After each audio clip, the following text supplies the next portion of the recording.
All right, we are good to go. Welcome everyone to the 2021 Cannabis Industry Roundup. This is a regular show, I guess we'll call it, that we do with our alliance partners at Arcview, where we're going to get together and talk about everything cannabis. Usually we do sort of a monthly look back, but because it's December, we're going to be taking a look at 2021 as a whole, and we'll be walking through highlights, lowlights, and then finish with some predictions and discussions about where we see 22 taking us. So I'll bring my guests on right now and give them each a second to introduce themselves. Hello, Jeanne and David. How are you guys doing today? Hi, Kris. Doing pretty well. From New York City. Yeah, that's great. Yeah. So people who've watched this before, they know David very well. This is our third time. Essentially, we're co-hosts at this point, so we'll keep it rolling. But Jeanne, you are a new face on here. Tell us a little bit about, so you already mentioned you're New York, you're East Coast. Tell us a little bit about what you do. Thank you, Kris. I am so proud to be part of the Arcview team. I have been in the cannabis industry since 2014 because that was the year that New York passed the Compassionate Care Act, and we got involved with one of only 10 licenses that are here in the city. It's here in the state, actually. More on that in a bit. And so I am part of Arcview Ventures, and we have founded not only a fund where we've made 15 investments, but we stand up other investment platforms for a very wide, interesting group of investors. Great, thanks so much. And David, remind everyone sort of who you are and what you're up to.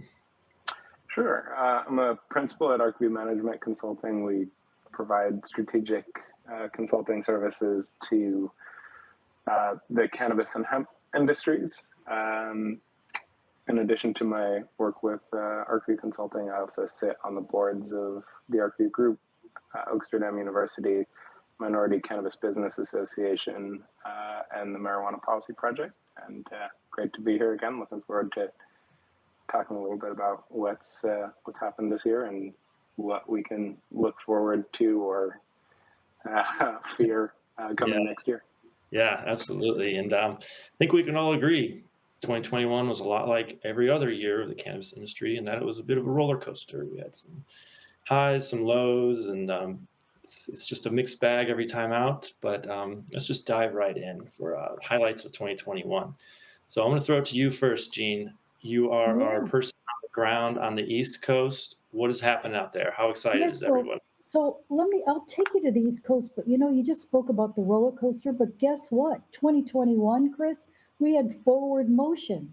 5 important states, well, at least some of them are important, really adopted adult use legislation. That's big because 3 critical states, New Jersey, New York, and Connecticut, were in that 5.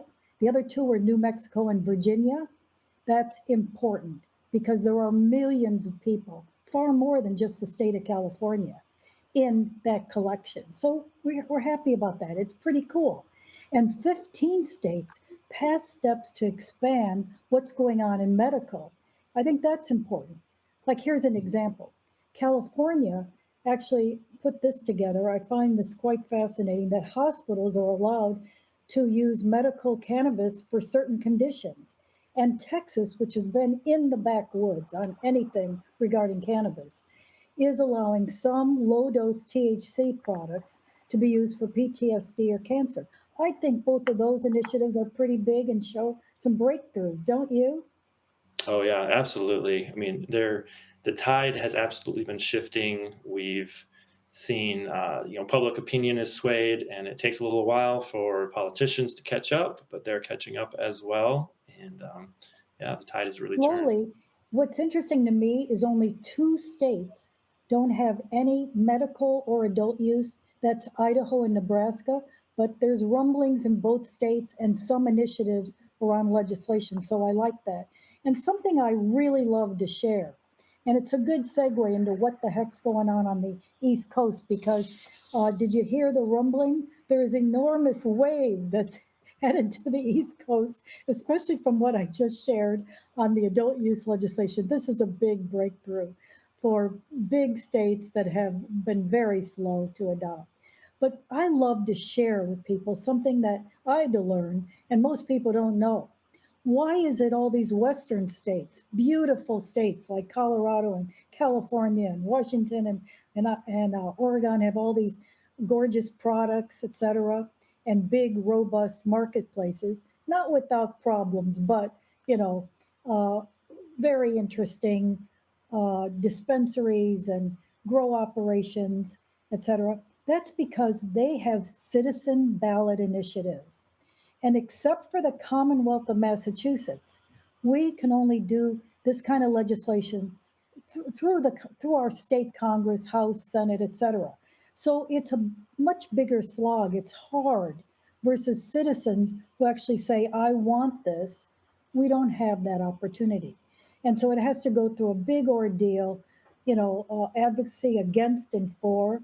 And that's why, taking us up now to the East Coast, after a lot of pain, Andrew Cuomo did not want to adopt cannabis. And March 31st, under some duress, he signed something called the MRTA statute. And it's a pretty exciting statute. I'm proud to say it took a woman, Kathy Hochul, our new governor, to say, I'm going to make up for lost time. Never mind that next year is a re-election campaign, right? Or actually an election campaign since she was appointed. So this is an important piece of her platform. Hey, for tax revenue, for wealth, for all the things we all know in the cannabis industry that are important. And so it's pretty exciting. So a few things have to happen in a great big, politically congested, let's say, state like New York. First, you have to issue the regulations. And all those of us who are here and playing in the New York sandbox for cannabis are disappointed to know that that's not just going to happen in short order. And, it's been explained to me, these are meticulous, tough set of regulations. So we're disappointed to know they're probably not going to be issued till later in 2022, because you have to hire a staff of really a couple hundred people. And thankfully, she did appoint some of the leaders in this Cannabis Control Board. So in New York, we are moving from the Department of Health into a Cannabis Control Board that's going to be under the Liquor Commission. So that shows a lot of interesting change right there. So we have only had, I find this so interesting and really quite strange if you think about it. New York has 20 million people. We only have 10 licenses. That's crazy. License, I know, it's not, think about Oregon, think about Oklahoma, with far fewer people. So each license holder can grow, extract, and you get 4 dispensaries. And those dispensaries were mandated to us to be dispersed around the state. So under the new statute, each of those 10 are going to be allowed to build 4 more dispensaries, so a total of 8. But only 3 of the 8 today are going to be allowed to be adult use. Now you can believe already that they are clamoring with lobbyists up and down the streets of Albany to make all 8 a mixed adult use as well as medical. That has not happened yet, but that's what they want. And you can see why. The people of New York want cannabis. It is the largest legacy market in the world right here. People want this. And so, and we're going to talk about that in a little bit, because we want to be able to bring that legacy market into the legal market. But just to share, the statute already has some things that other states didn't think about in their statute. First of all, social consumption lounges are built right into the statute. We love that. We do believe we'll be the next and upscale Amsterdam. It's an international traveled city, as you know. It's vibrant. We had a conference even this year in the Rainbow Room. How fun to go to the Rainbow Room and have, maybe a cannabis beverage. So we see upscale, beautiful consumption lounges as what's going to happen in New York. Social equity, planned in the statute. is at a baseline. The vision is a baseline of 50% of all new licenses are social equity. Well, who knows what that means, and how do we, educate and fund those groups? But also women are considered social equity applicants. So I like that. So there's just a little sampling of a few things. Micro licenses are there, and actually the statute's written so it's not just a whole many more of fully integrated big licenses. There will be some micro licenses, and a few of us are guessing at how many there could be, and we feel that number is going to be very low. So there's a lot of street talk about what could be, but those regs are not out. So that's New York. Let me pause. David, anything to add that I might have overlooked or something? Just to... Yeah, I mean, New York coming into the mix, I think is as you mentioned, very exciting. I'm hopeful that the regulations avoid some of the mistakes that California has made. You said that New York is the largest legacy market. Unfortunately for California, California still has that honor despite having a fully legal adult use market. Our legacy market is many times the size of the legal market. And a lot of that comes down to tax and regulatory policy that was really ill-conceived and that did not make an easy path for the legacy market to participate in the new legal framework. New York is going to have a really similar challenge on its hands, and hopefully they create policies that allow these legacy operators easier access to the market and create a tax structure that allows the legal market to outcompete the unregulated market. No doubt. And you can keep that honor, David, but guess what? It is that beautiful outdoor or beautifully indoor grown flower that's made its way to New York that helps make, keep us in the action on the legacy part. And it's a dual market in California. And think about the taxes and all those issues. There's no doubt we don't want that same dual market, but it will happen unless things happen. But we will talk about that in a bit. Kris. Yeah, well, that was my follow-up too, Jeanne. I know the regulations aren't out yet, but what's the sense about where they're going to come down on taxes? Is the feeling in Albany, and as you're working the halls out there, that learning from the issues in California, that maybe a reasonable tax rate might be in the works? Listen, it's time for me to use my one-liner I've been using. Thomas Edison said, there's always a better way to do things. Go find it. We hope to find it. And there is some thinking it won't be quite as draconian, but there's no doubt needs have to happen there. California just raised taxes again with a big outcry. It's really bad. So we're hopeful to find better ways through this. More on that. So here's what else is going on. New Jersey. So sure enough, when you're in a crowd in New York and New Jersey, people snicker and laugh, making fun of New Jersey. I lived there for many years before I moved to Manhattan, so I get to join in the fun. But they absolutely, Governor Murphy ran on that platform. They absolutely signed legislation, which happened. And so that's pretty exciting that happened. And they have issued regs, more to come. However, just let me level set what they have. Today, there's 23 dispensaries. So they did fairly well on that. And they just announced 14 new cannabis businesses. But ready for this, after a 2-year wait, those people in license pursuit applied 2 years ago, and 14 just got announced. 4 are fully vertical out of that. We know several of those 4 and several of the 14. And in theory, it says that all of them were women-owned or minority-owned. Interesting, since that's not my view, since I know some of those. However, the goal is 26 growers and 61 dispensaries. Now, December 15th, they're issuing, check this little trick, they're issuing the licenses application for cannabis growers. I know many people in license pursuit, they've already written their application. And so they are going to not just wait for the application, they're going to hit the ground running December 15th, as soon as it conforms to the application. Is that your sense, David? I see you nodding your head. Yeah, absolutely. We're already working I know. with folks up and down the East Coast to prepare. If you're looking for a license in one of the states that is about to come online, where new laws have been passed, and you're not already, and at least in the process of putting together your team, your application, and your plan, you're behind the curve, and you've got some catching up to do. This is true, but so that everyone doesn't panic, March 15th is when the dispensary application process starts for New Jersey.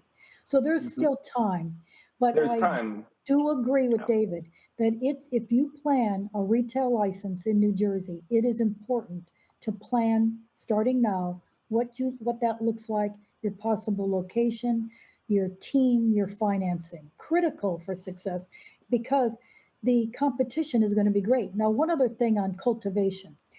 I did read all the regs closely, and there's a number of tiers from tier 1 up to tier 6.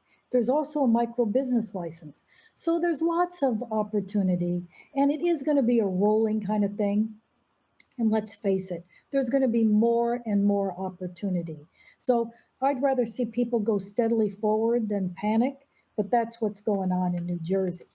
And also good news in Connecticut, that Governor Lamont on June 22nd of this year, he signed adult use legislation. That's pretty exciting. But they look like they're a little bit more aggressive. They hope to have even sales under the new statute by mid-2022. So that's an active state. Pretty exciting. Yeah, Today there's 18. Go ahead, David. I'll believe that when I see it. That's aggressive. Yeah, I'm glad that they're ambitious. Yes, and Connecticut has drawn, because it's a very important, high population state, has drawn premier MSOs, GTI, Curaleaf, and this year Verano came in. So there's no doubt it's pretty exciting. So that's kind of a quick walk around the block on the East Coast wave. We are thrilled. It's about time. It's going to take a while, but it's finally happening. And I'm very hopeful that instead of just waiting for all the regs in New York, that they do issue them kind of piece by piece rather than one big tome. That would be a good way to go. And already they have let the 10 license holders, they're called ROs here, for registered organization, they have let them start selling whole flower. Do you believe up till right now, no flower, no edibles, I say no nothing. So it's been pretty bereft, pretty strange. No wonder the legacy market has been thriving. And so that's kind of a look at what's happening and what's going to happen. Jeanne, just taking a step back, at looking at New Jersey, I know there's been quite a bit of hubbub about the fact that a lot of cities and municipalities are not going to allow cannabis into their jurisdictions. Is the sense that there's going to be a slow shift back? Because I mean, something California is still struggling with these years later, or is that just kind of a hard and fast? Or you think people are just kind of grandstanding? Like, what's the vibe on the ground on there about that? It's pretty weird to me. In New York, the municipalities and towns and cities are able to opt out by the end of this year. And then in theory, they can get back in, but that could be harder than it sounds. In New Jersey, they have to opt in, and some really important big areas haven't done that. So it's a little strange. We'll see. And we think it's silly. Those of us who play hard in this market, we think it's silly. Why not wealth creation? Why not tax revenue and all that? So these are some of the early anomalies, I feel, of what's going on in our nascent industry. In New Jersey, there are folks who are already starting to lobby some of the local jurisdictions who are not currently planning to opt in to try to get them to change their mind. And look, it's really frustrating to see. It is one of the big issues, one of the big mistakes that California made, allowing jurisdictions to opt out. And what I would say to the the folks running the cities and municipalities who are opting out is you don't have a choice about whether or not cannabis sales are going to happen in your jurisdiction. The only choice that you have is whether you're going to regulate it. You can opt out all you want, but people are going to Right. produce and sell cannabis It's already in your happened. town. Do you want a piece of it or not? Yeah. Yeah. Do you want some say over how that happens, or do you want to just leave that completely unregulated? Yeah, that's a great point. Cool. Well, thanks so much for that quick tour around the East Coast cannabis scene, Jeanne.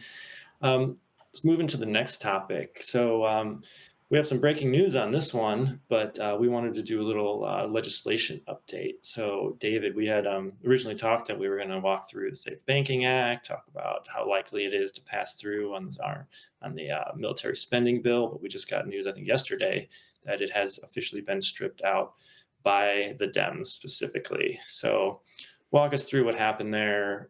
What's the fallout? Where do we go next? Yeah, I got a text early yesterday saying that it had been pulled out of the NDAA, which is a little disappointing to see. It also does offer an opportunity to bring it back next year with some additional modifications that I think would help it out. There's another chance to sort of start reintroducing this in February. So we'll see then if we can get it back on the table. It is really unbelievably frustrating to see the party that has been the sort of primary champion of cannabis policy reform being the one that is standing in the way of this really meaningful piece of legislation. The argument that the Democrats in the Senate who are holding this back are using is that they're scared that incremental change will delay a larger full legalization bill, which I understand the sentiment there, but the fact is that none of the bills that the Democrats have put forward are anywhere close to being in a state where they could pass the Senate. So they're essentially saying we're not going to make the status quo better because we have this like far off dream of being able to put a big picture legalization bill together. And it's just not realistic. And in the meantime, we're seeing dispensaries that are being robbed, right? There's been this rash of armed robberies where large numbers of armed thieves are coming into stores, not just in the cannabis industry, but it's been an especially big problem in the cannabis industry because of the large amounts of cash that are there as a result of not having easy access to traditional banking services and credit card payments. So this is a problem that needs to be fixed, and it needs to be fixed urgently, whether or not full legalization comes along with it. And since we don't really have a straightforward path to full legalization this year, it is a little disappointing to see the safe banking get stripped from the NDAA. There are a lot of arguments out there saying that safe banking is just built to benefit the big banks. It's not. This is not about helping the banks. This is about helping the cannabis industry. The big banks are doing fine. Will they benefit from safe banking?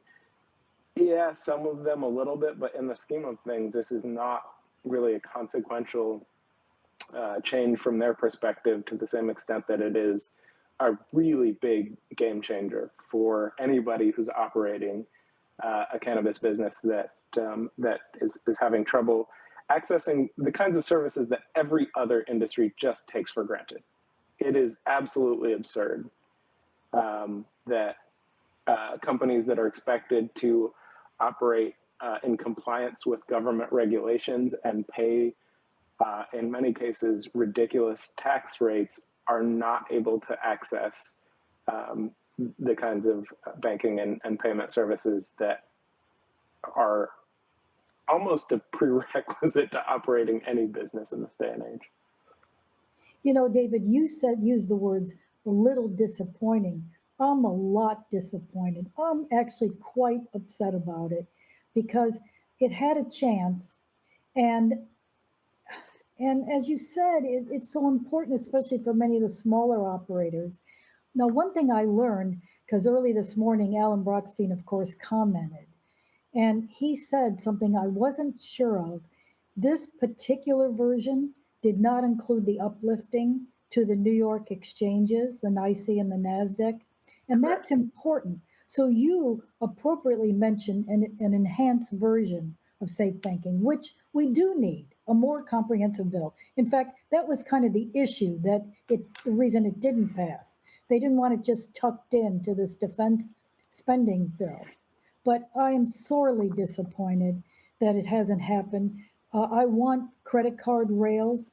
I want easy banking for many. And it's very disappointing. And also, as Brockstein points out, a sentiment today, a forward motion. So I'm disgusted that we can't get something like this done. I think it looks like the gang that couldn't shoot straight, and it is very disappointing to me. Yeah, agreed. Very disappointing. Progress is progress in any way. There's so much to be gained even from incremental change. And it's frustrating to see essentially the guys who are the face of cannabis legalization and that level, and Schumer and Booker being the guys pushing back. It's like, if it comes from some extreme right wing, something, it's like, okay, well, that's sort of part of the deal. But to see the guys who are, on a certain sense, supposed to be advocating the most, also hindering progress, I don't know. It starts to make me wonder, like, is this sort of a bit of grandstanding, this whole stance? Are these big legalization bills that they know have no chance of passing really just about taxpayer, and they have no real interest in? Yeah, I mean, it's clear to me that bills like the CAOA, at least in its current form, are designed to generate press releases. That the CAOA, it's currently written, has absolutely no chance of passage. And frankly, I wouldn't want it. It's so deeply problematic that that I think it would be counterproductive in a lot of ways. And that's coming from someone who fully supported California's and still fully supports California's unbelievably problematic legalization bill. I am for, taking some pretty big compromises when we can push things forward, but the CAOA, as it's currently written, is sort of a bridge too far in that regard. Ironically, and I've been saying this for years, that there's an opportunity because the Democrats have been dragging their feet, and because cannabis legalization is such a popular issue among Americans across demographics, across political beliefs, there's an opening for Republicans to come in and take this issue away from Democrats, right? This is, how often do you get an issue that has, for adult use, 60% support, and for medical, 90% support in the American public is unheard of. And the Democrats, who are well positioned to make this their issue, to champion this, have just been bungling it for years. And now we're seeing with things like this new Nancy Mace bill, the sort of the beginning, I think, of the Republicans' intention to step up and try to snatch this issue away from Democrats. And frankly, look, the Nancy Mace bill is not perfect by any stretch of the imagination, but it is better than anything that the Democrats have put out by a pretty wide margin, which is an interesting dynamic to see play out. Yeah, absolutely. I mean, great segue into our next topic, which is the States Reform Act, like you said, which is, I would consider, a highlight of the year. and was a big shocker to me. When we talked about this earlier, David, you mentioned that this was the most viable legalization bill that you've ever seen. To have it come out of southern state, South Carolina, was a pretty big shock. Yeah, it's a really interesting bill in how hands off it is compared to things like more in the CAOA, and looking at, right, like a lot of the equity that is built into things like more is not good policy. Some of it is, and social equity is super important, and we need to be factoring these things in. But we often forget that one of the things are like the things that make it harder or hardest for minority businesses to exist, much less thrive in the cannabis industry, are the regulatory hurdles that make it so difficult and expensive, or in some cases just flat out impossible to get and maintain a cannabis license. And by making that process easier, that creates the opportunity for small businesses in general and minority businesses in particular to operate. So when I see things, I think that the original draft of the MACE bill had a federal tax rate at 3.75%, which is a reasonable tax rate. The newer draft of that, I think, has lowered it to 3%. That is a level that is appropriate. That's an appropriate tax rate for cannabis. When we see things like 25% in some of the stuff that the Democrats are putting out, if you absolutely want to have an unregulated market forever, set a federal tax rate at 25%. And that would be, by the way, on top of whatever state and local taxes you already have. So in a place like California, where there's a very expensive cultivation tax that gets compounded as it travels down the supply chain, there's a 15% excise tax, there's a roughly 10% state and local sales tax. Many local jurisdictions have an additional local tax of 5 or 10%. And then we see jurisdictions on top of all that, which have, like San Diego has an 8% gross receipts tax for all cannabis businesses. It's just not tenable. There's no way to outcompete the unregulated market when you're burdened with those kinds of taxes. Yeah, absolutely. Jeanne, got anything you want to add to the sort of legislative outlook? You know, it's my big hope that we can fix this tax issue. I totally support what David said, but it's crazy.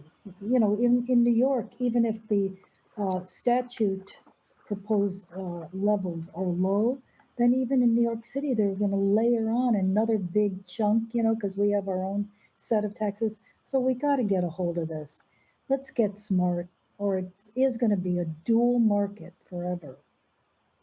Absolutely.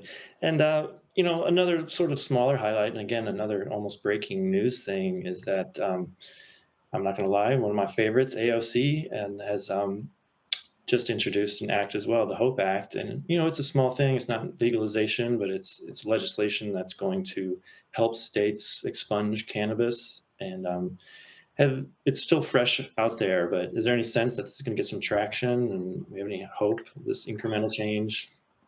Go ahead. I mean, I hope that it will, but I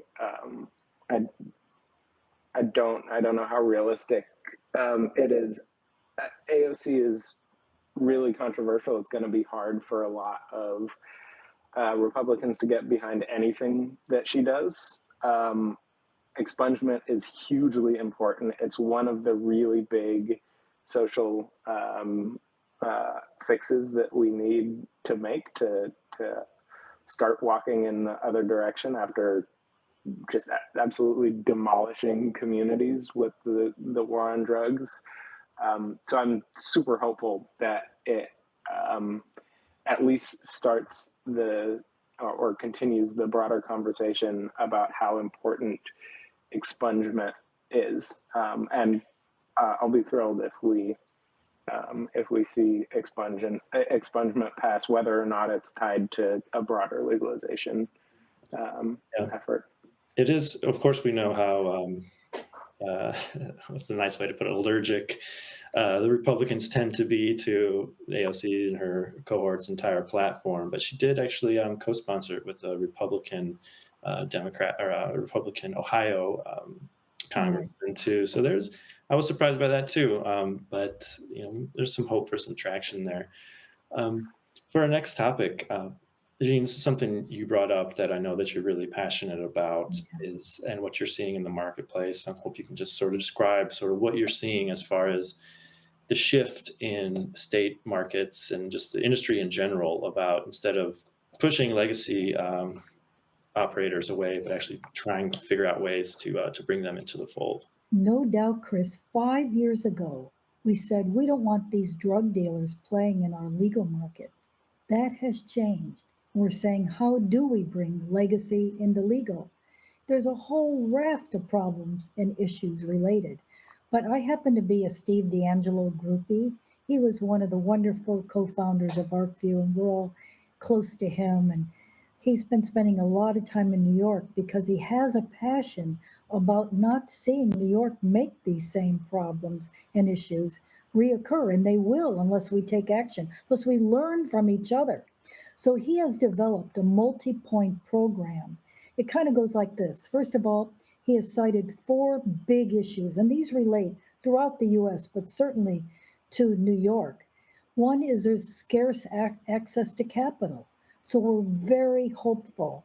In fact, we keep our ear very close to the ground that there will be an opportunity for funding for social equity applicants in a very powerful way. I think that's critical.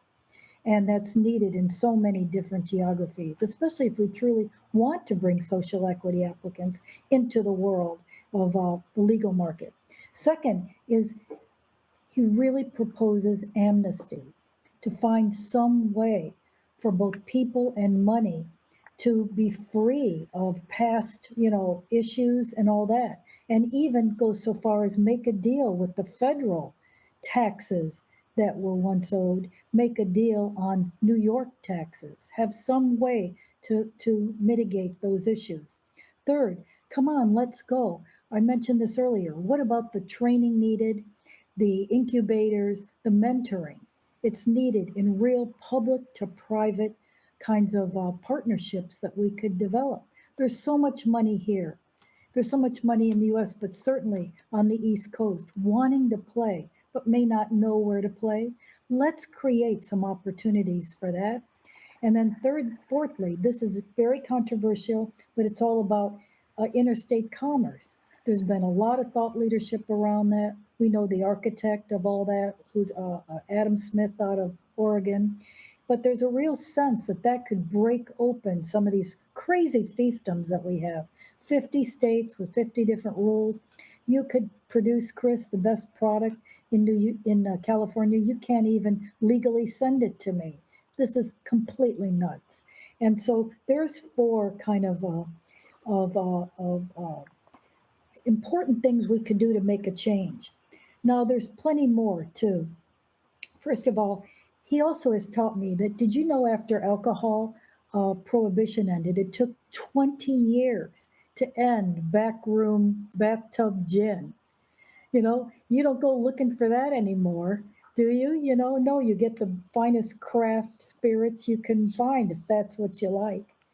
And so it's going to take many years to come up with solid, great programs, and then time, to reduce the impact of, flour that's not even tested in some parts, all that goes with bringing healthy, beautiful product to market. So I'm really for that, and I'm really dedicated to the kind of advisory and support and connections needed. And that's if we really meet, I told you earlier that there's a goal, a real vision that 50%, not just of social equity applicants, but of across the board on licenses in the New York future plan. Well, how are we going to achieve that plan unless we can really help each other make that happen. So some of the other ideas, he's got a 10-point program, that's Steve, about how to fix that. And I have his permission to talk about some of these things. One is, why not provisional licenses for legacy operators? You know, have them go through a certain drill and the testing procedures and everything of flower.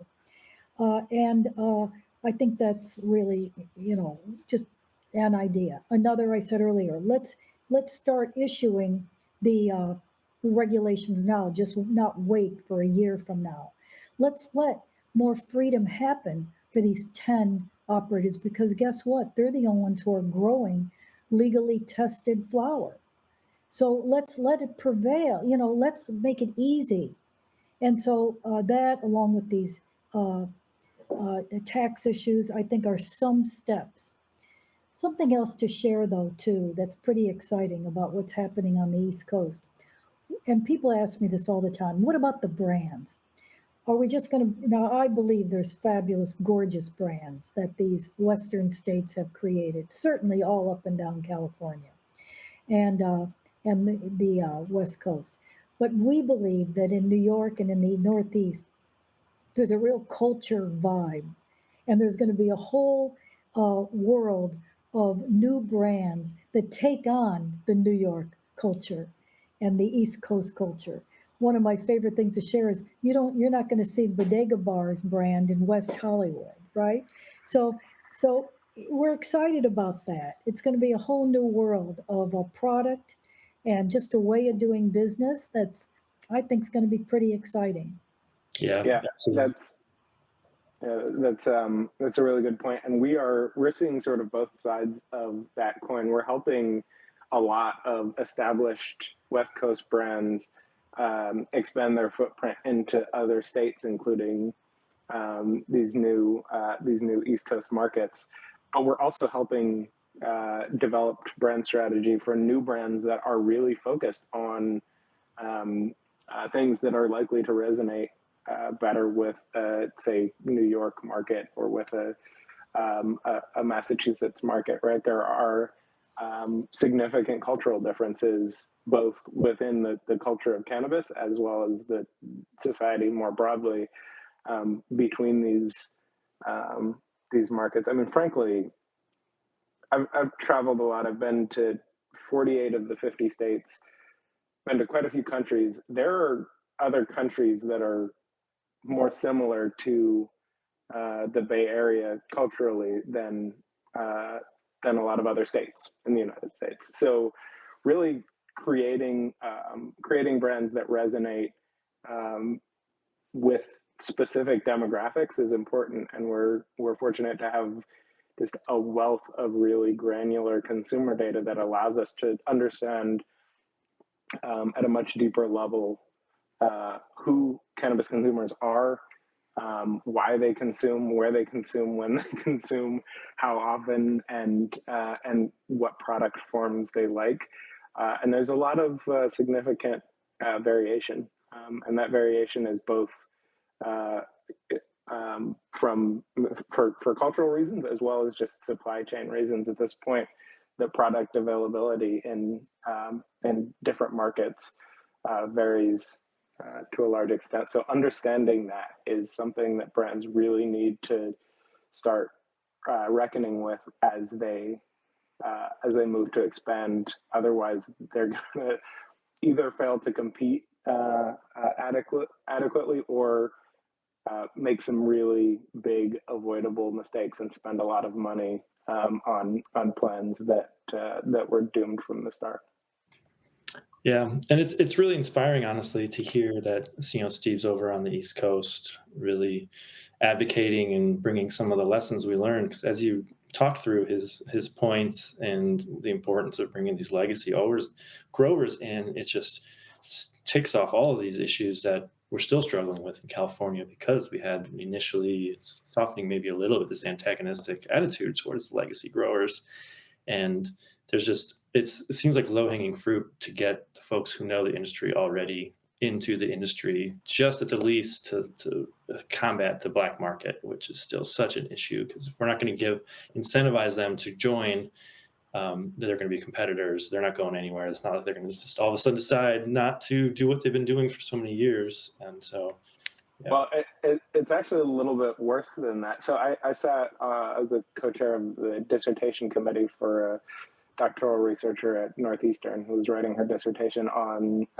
specifically how California's cannabis policy discourages participation from legacy operators. And she interviewed a bunch of people operating in the cannabis industry in California and looked very closely at the regulatory structure here.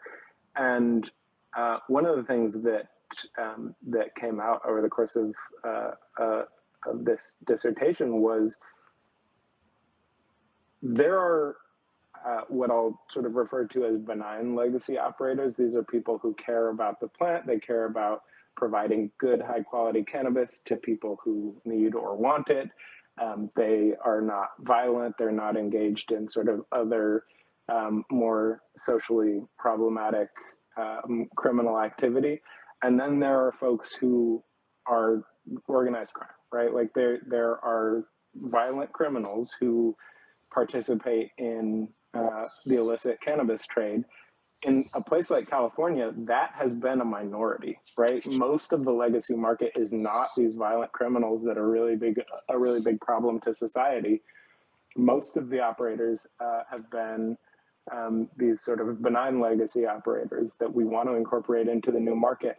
But as we've started to step up enforcement against operators, we've seen some of those benign legacy operators start to drop out, leaving a bigger void that is being filled by the more problematic criminal elements. And that is something that is absolutely devastating. To see that our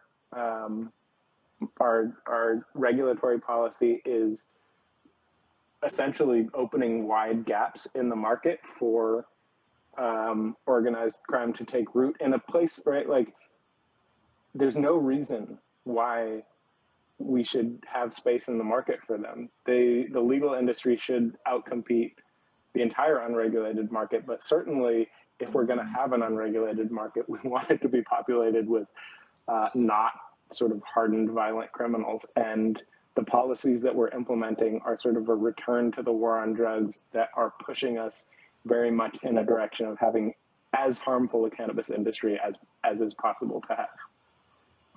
Yeah, absolutely. Best we can do is hope we're going to learn from those mistakes. And it's hard once those laws get put into place, but maybe, as New York and these other states implement more progressive laws, that we can, in California and other states, learn from those as well and make those kinds of changes.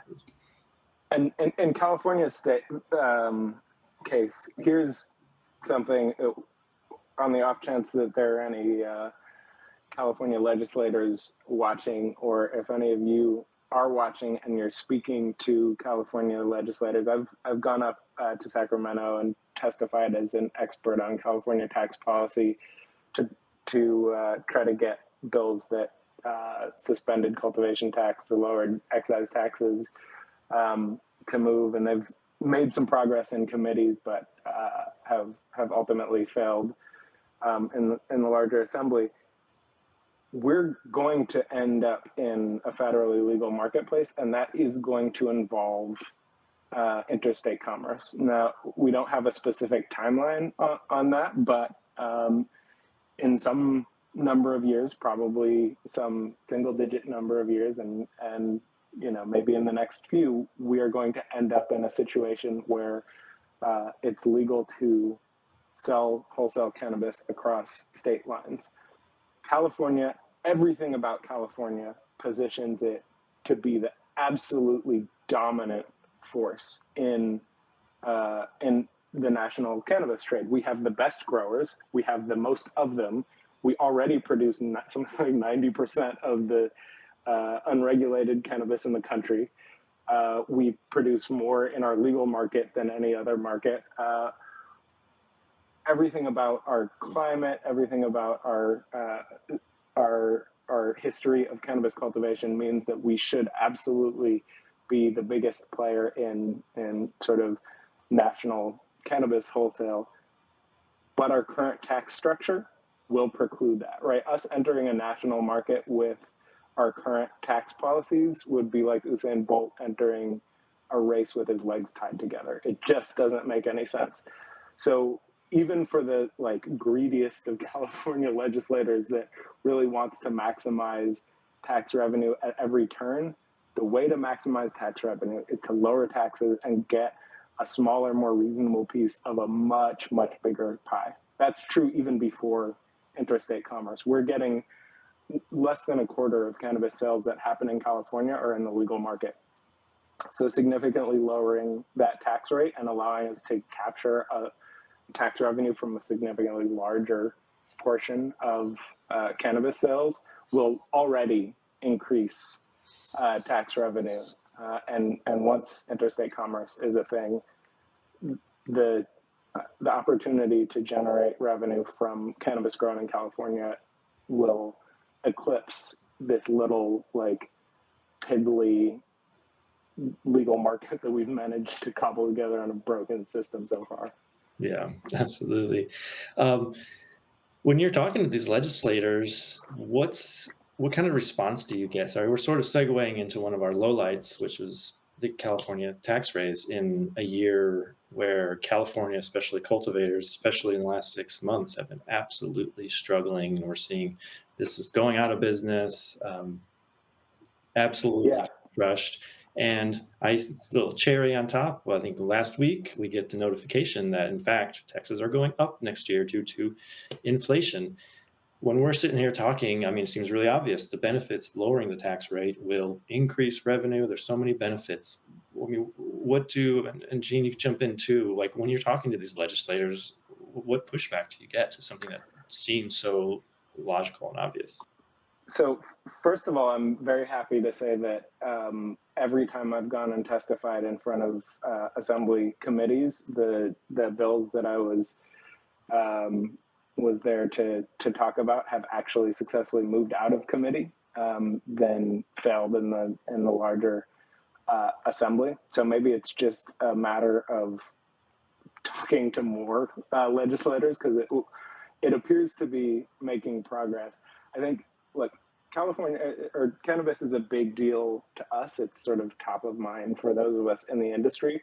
But California is a big and very complicated state. And for most legislators, cannabis is not the biggest thing. It's not the biggest issue that they're dealing with. They're not very knowledgeable about it. They don't understand it well. They don't understand that really, it's one of the most complex industries and markets in the world. It has so many peculiarities that separate it from any other industry that legislators are used to looking at, that it's understandable that they don't really have a good sense of how to make heads or tails of it. We need to do a better job educating them, and they need to do a better job listening. But the biggest pushback is, I think, just the failure to grasp the relatively simple concept that you can, in fact, increase tax revenue by lowering taxes. And there's all sorts of political stuff tied up into that, with Reaganomics and the Laffer curve and all of these.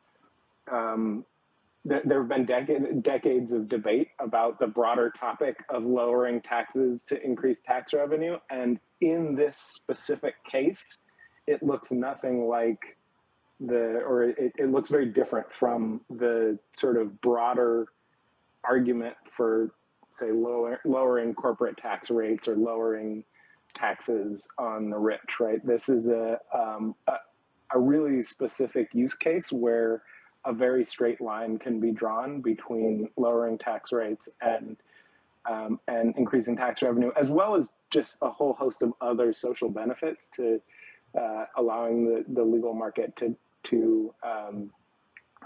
incorporate or displace the unregulated market. So yeah, it's tough. You're right. It's not. It doesn't make a whole lot of sense. Legislators have seen tax revenue come in and they say, well, if you increase tax rates, you'll get more revenue. And that's sort of the extent of their thinking. And look, there are some really intelligent legislators out there, but that is not, I'm sorry to say, the norm. Many many legislators in the United States at all levels of government and in all states that I've had any experience with are, put it politically and say, distracted. What I really mean is that they're not all Rhodes Scholars. Yeah, that's funny. But I really do like that point about that one-on-one communication to really explain what's going on, because I imagine a lot of legislators just can't be seen in their constituency voting what might be seen as a pro cannabis without really getting into the details. So just explaining that at a fundamental level, I think that really makes a lot of sense. One thing I did in sync with what David was speaking about is for 2 years in a row, both pre-COVID, of course, I went to the Hill, went to Congress for NCIA for lobby days. That was a fascinating experience, frustrating, but fascinating. But we were well trained.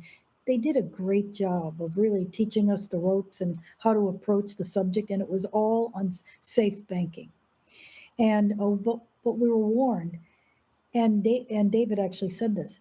It's not a top priority in the scheme of things in Congress. There's so many other issues they're dealing with, including, the mess around COVID, et cetera. And so we had to, we learned the ropes in short form, what to say and how to say it. Again, I just register my disappointment that at least a first big step wasn't taken yesterday by pulling it out of the defense bill. So it's a combination of, it's complicated, people don't understand it, they need to understand it. Talking to, Congress people and Senate staffers is a fascinating experience, but it is frustrating. And but I am mindful that it's one of hundreds of really important things. So, I mean, one of the things that I can point to sort of explain a lot of the otherwise inexplicable nonsense that we have to deal with in the cannabis industry is, I don't know if anyone watched a couple of years ago when some of the tech CEOs got called in front of Congress to testify, right, and they had to answer questions from our elected representatives.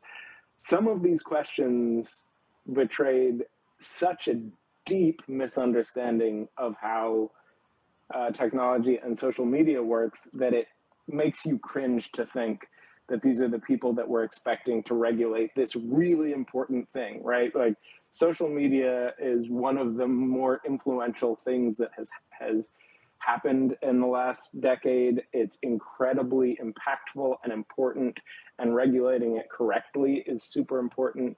And legislators were asking questions like, wait a second, you don't sell anything, then how do you make money, right? To a company like Facebook. This is, their level of understanding of technology is far ahead of many of their levels of understanding of the cannabis industry.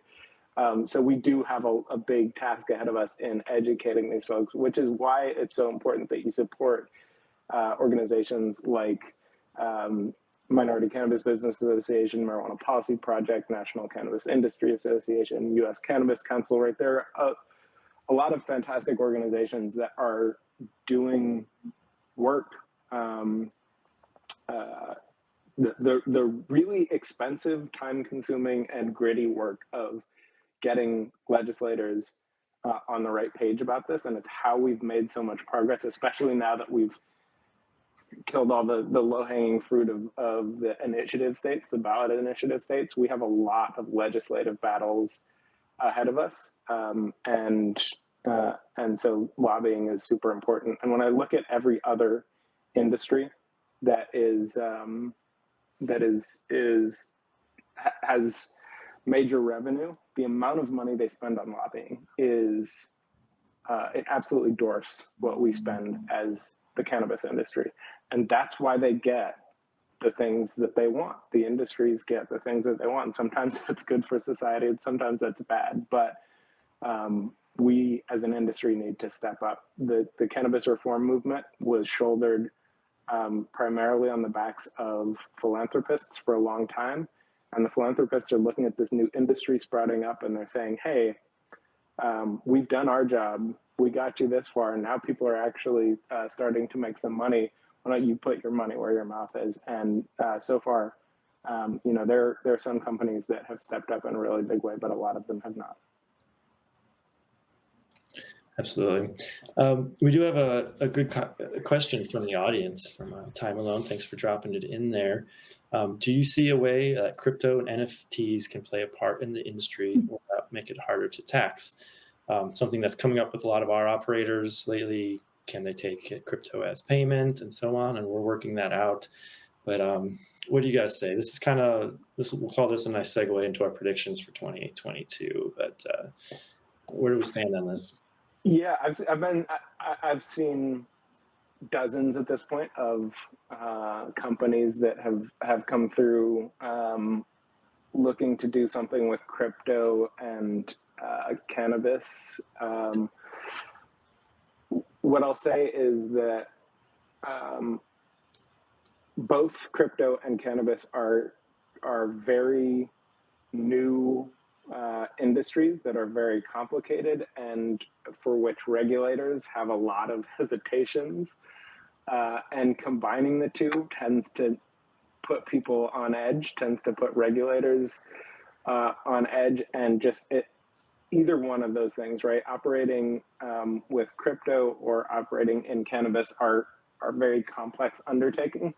So it's difficult to mesh those two together. I'm not saying that it's impossible. I haven't seen anything particularly compelling yet, other than some potentially interesting uses of blockchain that are unrelated to NFTs and cryptocurrency, using blockchain as a sort of a regulatory verification tool or a supply chain management tool. But right now, cryptocurrency is hugely volatile. Most consumers don't know how to use cryptocurrency. So there's a big barrier to entry to getting it adopted in sort of a widespread manner. I think there could be some interesting things done with NFTs and cannabis art or something like that. I've seen a few cannabis NFT proposals that folks are working on that, I don't know, they don't seem like they have legs to me. But that being said, right, I wouldn't have expected somebody to buy a tweet for millions of dollars either. So who knows where that will end up. But I would caution people that I've never seen anybody sort of come close to succeeding with a cryptocurrency and cannabis play to date. Yeah, I think from our perspective, there's some momentum here. We are on sort of parallel paths, just as like you're saying, emerging industries. There will be some overlap, especially because the populations do, in fact, overlap as far as enthusiasm goes. From our very CPA focused, stay within the lines, don't get in trouble, it's not worth it. We don't really recommend or push policies that are super crypto friendly. I think as the space evolves, as that volatility sort of levels out, as regulations get involved, I think there's a lot of potential there. We've talked to clients about doing capital raises as far as launching coins and things like that. So there might be alternative, avenues to investment and that kind of thing. But yeah, right now it's something that I would not recommend crossing those streams and adding volatility to a certain extent. The other thing, so for companies that are specifically looking at sort of crypto payment solutions, of which there are several, I would give sort of the same advice that I give to any alternative payment solution provider in the cannabis industry, which is that the current federal policy makes space for something like that to potentially work. But safe banking, I do expect to pass at some point. And maybe as early as sometime in the front half of next year. When that passes, you better have a really compelling value proposition, because if your whole sort of justification for existing is that cannabis companies have a hard time getting traditional banking and merchant services, that could very well end quickly. Yeah. So we are actually over our time limit, but I did promise our audience that we'd do some predictions for 2022. So if you guys wouldn't mind, let's just all go around, make sort of one outlook kind of statement towards 2022. Let's start with you, Jeanne. You got anything? We just get one, Kris? Jeez. Well, we could go. I mean, this conversation's flown so nicely, but I don't want to take up everyone's day. All right. But Well, okay. if you do it fast, you can do as many as you want.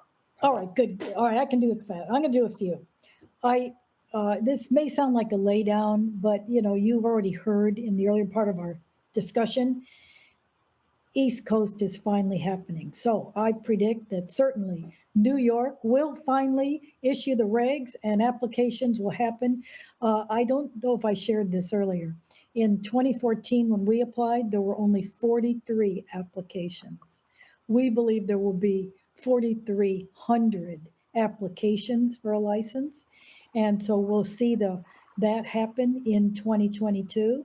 And then I agree with David. I do think, and I'm just soothing over my own disappointment, that SAFE will happen finally with a more comprehensive bill in 2022.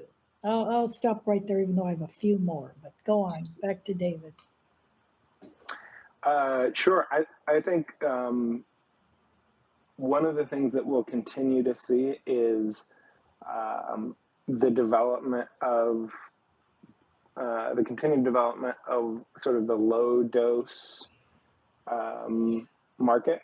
There is, I think, there's a lot of room to grow. There's still a lot of cannabis consumers, and the highest spending cannabis consumers are still by and large focused on sort of high THC product. But this new market, which will ultimately comprise many more people than the sort of smaller high THC focused market of people who are looking for low dose products, I think is going to continue to expand, and we'll see more innovation in that space. Companies like Cann in California have done an amazing job of sort of showing the power of this market of people buying 2 milligram drinks. On that front, I think that the beverage market is going to continue to expand next year. We've been hearing for years, ever since Constellation Brands made their first big investment into canopy growth. We've been hearing about how big the beverage market is going to be. Still, in most states, it's 1 to 2% of the overall market. So this tiny little segment. Part of that is sort of getting consumers used to a new form factor. A big part of that is that cannabis supply chains are not built for beverages, which are big, heavy, sometimes come in breakable containers, sometimes need a cold chain, hard to move around, hard to store. But we're seeing in quite a few states real concerted efforts to build out beverage supply chains within the regulated cannabis supply chain. So I expect beverages to continue to eat market share. And I'm really curious to see what happens with Delta 8. I think like right now, Delta 8 is a big concern to a lot of folks in a lot of states who are wondering what to do about this. For those not familiar, Delta 8 THC is another molecule that is very similar to Delta 9 THC, but because of the way the Farm Bill was written, it counts as hemp, and you can produce Delta 8 from hemp that doesn't contain over the legal limit of Delta 9 THC. So there are a lot of Delta 8 products that are being sold primarily in states where there isn't easy access to Delta 9. We've seen some states start banning Delta 8. It'll be really interesting to watch how regulators respond to that issue, because I mean, I would love it if they didn't have to respond, but I think that's unrealistic. There's no doubt a lot of CBD shops are counting on Delta 8 products for revenue. I managed to get somebody close to me very buzzed on a 25 milligram gummy, had no idea what the effect was, and it was very, very powerful. And but I would also add to what David said about beverages. Finally, beverages are tasting better. They have sucked in taste to date. That has changed. And you're not going to smoke a joint in a hotel lobby, or let's say sitting at in the Rainbow Room at dinner at our new consumption lounge, but you are potentially going to drink a low dose drink because you may want more than one. And also, most women don't want some hefty, big, powerful 50 milligram drink or greater. So having a 2 or 3 THC milligram combined with CBD with delicious taste, that is another prediction that I believe this year we saw brands really start. We saw the Wana, a powerful option to buy for a huge dollar amount, $300 million by Canopy Growth. I say 2022, we're going to see a real acceleration around brands. Brands are here, but their big year is coming. You know, it started this year in a big way, but it's really going to accelerate next year and the year after. Yeah, as the market matures, it's going to turn into a brand. And there's some beautiful brands out there now, so it's pretty exciting. Yeah, I'm still amazed if I go to a dispensary, remembering the dime bags of seeded weed, brown weed I used to buy when I was 16 versus the beautiful packaging and the incredible flower that you can get now legally. It dates me a little bit, but it's still remarkable. I did wanted to follow up with both of you about the beverages. How tied to the rise in consumption lounge is beverage growth, do you think? In my view, totally. Yeah. Because many may not look, I don't want to sit in a smoke-filled room. It's not legal in most places anyway. Yeah. So beverages, that's one of the answers. And we're so used to consuming beverages in a social setting. Mm-hmm. So I think there will be the opportunity for both balconies and terraces and other outdoor. But yes, that's going to be one of the form factors of choice. And really, I mean, I think whether or not a state allows social lounges, I think beverages have a big opportunity in social lounges, social consumption lounges, but whether or not a state has sort of licensed social consumption lounges, as people start to get together again more in person at parties and various things, beverages are going to be a really good option. And if you want, looking at Ken, the CEO comes from a background in traditional CPG, and Ken is a masterclass in branding. And one of the things that you'll notice on Ken boxes is there are a bunch of statements that tell you exactly what they want you to do. Like, share these with your friends in giant bold letters on the box, right? Which is not necessarily the first thing that you think of when you're buying cannabis, but to have that kind of messaging, bring this to a party on the package, I think it was really smart in order to sort of get people used to this fundamentally different way of consuming cannabis and get them sort of spreading it around to other people.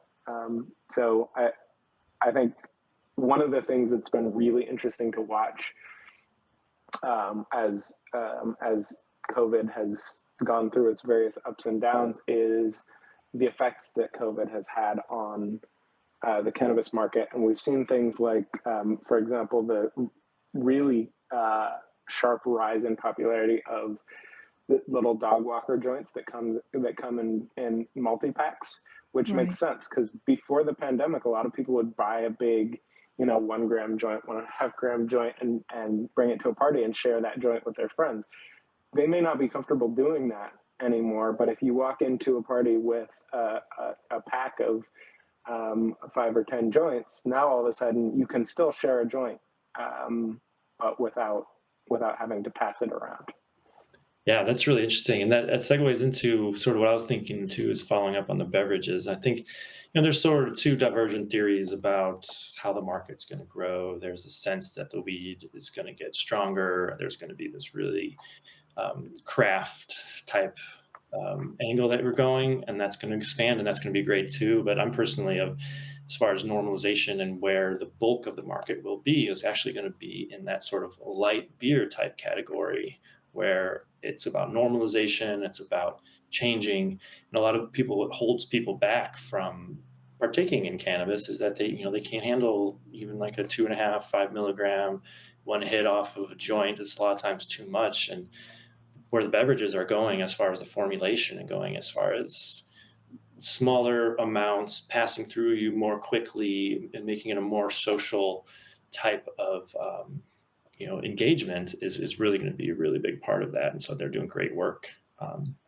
in that direction. Yeah, I think because of a lot of the restrictions on advertising, both legal and sort of policy restrictions at the level of companies like Facebook and Google, customer acquisition is still a big hurdle for cannabis brands, figuring out how to find consumers. And the fact is that right now, the consumers who spend by far the most money on cannabis are looking for those really high dose products, which is, I think, why there's been such a big focus on them. Because if you get one of those, they might spend hundreds of dollars. Whereas the folks who are more interested in the low dose, some of them will spend a lot of money on that, but most of them are sort of more occasional, more casual consumers who aren't going to spend as much individually, but there are a lot more of those people. So as brands figure out how to acquire those customers and how to get more of those casual people to every once in a while come into a dispensary and buy things, I think we'll see a big opportunity for more of those kinds of products. Something else has happened that will expand it. Now, smart business owners and entrepreneurs of these brands have figured out how to get expansion into other states through the use of well-done SOPs. So, and also the emulsion technologies, as you know, David, have become more sophisticated. Let's say mobile units that can make things happen in other states more quickly. So there's a lot that's happened in the supply chain part of brands and beverages to accelerate the production and the distribution of these products. It's pretty exciting what's happening. I have a close-up view of that in Massachusetts, which is alive and well, with well over $1.5 billion of sales, and that's just year-to-date this year. So, and it's happened because there's a lot of beverages happening there. Can found their way to do their SOPs using GTI to license it in that state, and boy, there we go. And so, it's so easy to find now these beautiful products because they figured out the licensing, how to produce them quickly, how to have them be great tasting, same taste, etc. So that's pretty exciting. That's new over the last couple of years. Yeah. And it wasn't that way before. Yeah. And I know both of our companies do a lot as far as helping cannabis operators create SOPs and just become more sophisticated. Definitely. Or act more like mainstream companies, because there are so many efficiencies and through vertical integration and through strong supply chains that can be gained. Right. And we connect a lot of folks to partners in other states. I've been really surprised this year to see how much of that kind of work we're doing. Yes. Working with brands that may be successful in one state and helping them identify good potential partners as well as paths to market entry in other states. Yeah, absolutely. We should talk about this more offline, but that's a big thing that we do for our clients as well, because it's as a requirement. The industry is so insular that, we work with brands and they know we have, clients in more limited areas like Hawaii or Montana, and we help them gain entry into those states through our clients. I do want to use my opportunity to talk about what I'm looking forward to answer is a good question from John Wayne 420. Before we wrap, he asked what we think about the New Mexico market. And this is something I'm particularly passionate about. I love New Mexico. We lived in Santa Fe for many years. Big fan. And we also produced some content on this earlier this month. We ran the numbers. We took a look at the licensing, and I think it's low-key going to be one of the stronger emerging markets. It's not getting as much attention as some of, like, say, our friends on the East Coast, but we've looked at current market saturation, the current strength of the medical market, the licensing, which is currently open, and not too expensive to get. The tax structure is not too punishing, and there's a lot of untapped potential in that market. So John Wayne 420, very positive on New Mexico. We think it's going to be right up there a couple of years down the road with their neighbors in Arizona. I do too. I've spent time in New Mexico, and Kris, I got a present for you. This week alone, I talked to two really great business owners, both going for licenses in New Mexico and playing there. And so, yeah, to have that kind of support and expertise, that's great. Mm-hmm. Yeah, send you a couple of possible new clients. That would be great. We always love that. So, all right. We have gone well over our allotted time, but time flies when you're having fun. I just want to give you guys an opportunity. Anything last you want to, add to this conversation before we sign off?